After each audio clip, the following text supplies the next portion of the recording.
NRC করে আমাদের তাড়াতে সুবিধা হবে। তার একদিকে যেমন এটা আমার ধর্মকে মিটাবার ষড়যন্ত্র, অপরদিকে পিছনে পুরো ভারতের মুসলমানদের ঘরে নাগরিকহীন করে এদেরকে গণহত্যা করার একটা ষড়যন্ত্র চলছে। মনে রাখবেন, এই জায়গায় আমাদেরকে জীবনের শেষ নিঃশ্বাস দিয়ে হলো আমাদের ওয়াকফ, আমাদের মসজিদ, আমাদের মাদ্রাসা, আমাদের কবরস্থান, আমাদের ঐতিহ্য আমাদেরকে বাঁচাবার জন্য সংগ্রাম করে যেতে হবে। এতে আপনারা তৈরি আছেন না? নয়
সংবিধান সংবিধান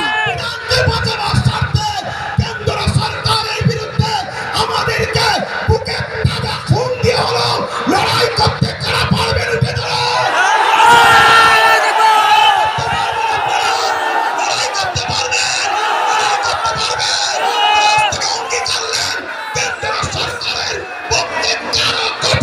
এই বাংলার বুকে আমরা হতে দেব না। এতে আপনারা রাজি আছেন না?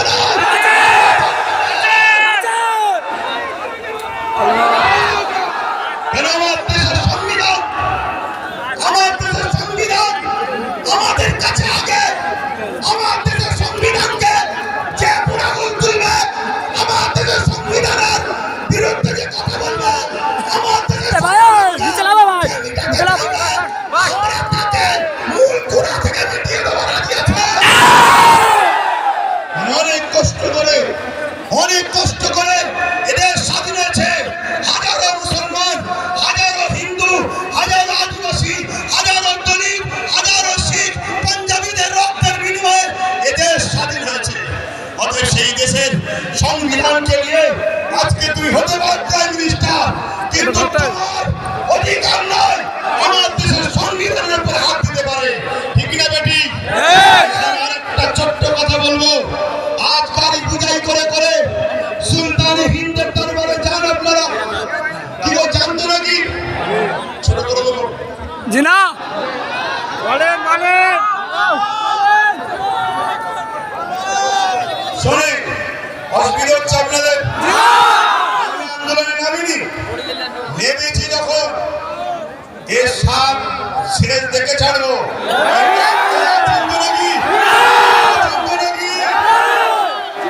মনে রাখবেন, আচ্ছা এই আন্দোলনটা করবেন কার সাথে? না, এই আন্দোলনে কাদেরকে সাথে আন্দোলন করবে বলুন? কাদেরকে? বিগত ৭৭ বছর যারা ঝেড়ে খেয়েছে তাদের ঘরে? আরে খাওয়া তো শিখালো ৭৭ বছর ধরে তারা। একটা ছোট্ট কথা বলি শোনেন, পাড়ায় চোর পড়েছে, শুনছেন তো? পাড়ায় চোর পড়েছে, সবাই বলছে চোর ধরো চোর ধরো চোর ধরো। ওই ভিড়েতে চোর ঢুকে যে বলছে চোর ধরো চোর ধরো।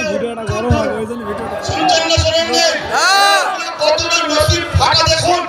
আমাদের নিজেদের কর্মের জন্য আমাদের সংখ্যালঘু মন্ত্রীকে, যে কিনা মুসলিম নয়, শুনছেন নাকি?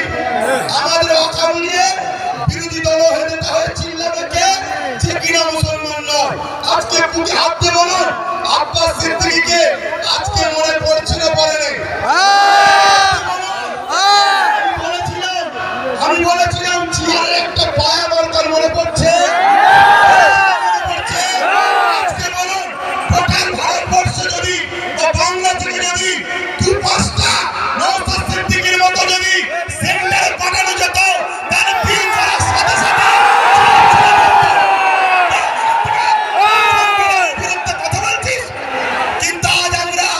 বিলম্বে পড়ে গেলাম বা জালিমদের লুটাতে আমরা হেরে গেলাম।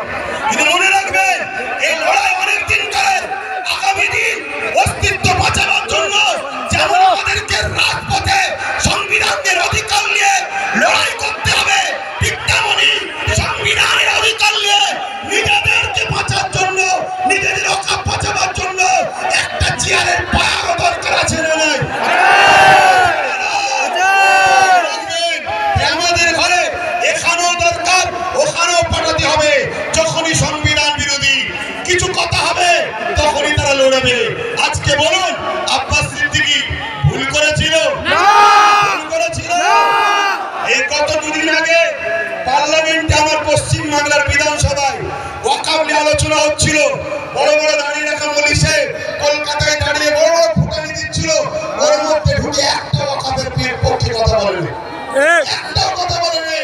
আমি আপনাকে রিপোর্ট বলে যাচ্ছি, কেন ও যদি কথা বলে পরে টিকিট পাবে না, এইরকম যদি মুনাফিক মুসলমান আমাদের মাথায় বসে থাকে তাহলে আমাদেরকে লুটবে না তো কাদেরকে লুটবে? এর জন্য আমাদের দোষ আছে না নাই? আছে। বাচ্চাদের ভবিষ্যতের স্বার্থে ওয়াকফ হলো সবথেকে বড় ইস্যু। এটা যদি মিটে যায় তোমাদের সব অস্তিত্ব মিটে যাবে।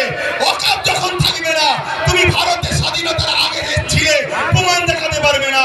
আরে তোমার মসজিদে থাকার পর প্রমাণ দেখাতে পারছো না, তারপরে মনে রাখবে তখন তোমাকে বলবে যদিও থাকে থাক, ভোটটা দিতে পারবে না। শুনছে না শোনেন না? বিরাট বড় নাটক, অনেক বড় চেন চলছে। মনে রাখবেন বিগত দিন যা বলেছি আজকে সেটা ঘটছে না ঘটেনি। আজকে যেটা বলছি যদি ঘুমিয়ে থাকো, অগ্রাহ্য করো, তাহলে আগামী দিন কিন্তু ওগুলো ঘটবে। তখন কিন্তু আব্বাস সিদ্দিকী আর বলার জন্য থাকবে না। এটা বলে দিয়ে গেলাম। এই লড়াই আমাদের জীবন মরণের লড়াই, এই লড়াই আমাদের বাচ্চাদের লড়াই। মুসলমান আমার কওমের ভাইয়েরা, ওটা অন্য সমাজের মানুষের সঙ্গে অকাবলি নিজেরা বন্ধুর মতো আলোচনা করো, তাদেরকেও বুঝাও যে ভাই এই লড়াই কোনো হিন্দু মুসলমানের লড়াই নয়, এই লড়াই অন্য কোনো জাতি ধর্মের বিরুদ্ধে লড়াই নয়। এটা কেন্দ্র সরকার বিভাজন লাগাতে চাইছে। এই লড়াই আমার অধিকার, আমার যেটা গণতান্ত্রিক রাইট, আমার সংবিধানের রাইট, এই রাইটকে কেন্দ্র সরকার লুটছে। এটা মানুষকে বুঝাও। আজকে ছোট্ট একটা কথা বলি, আজকে আজমির শরীফে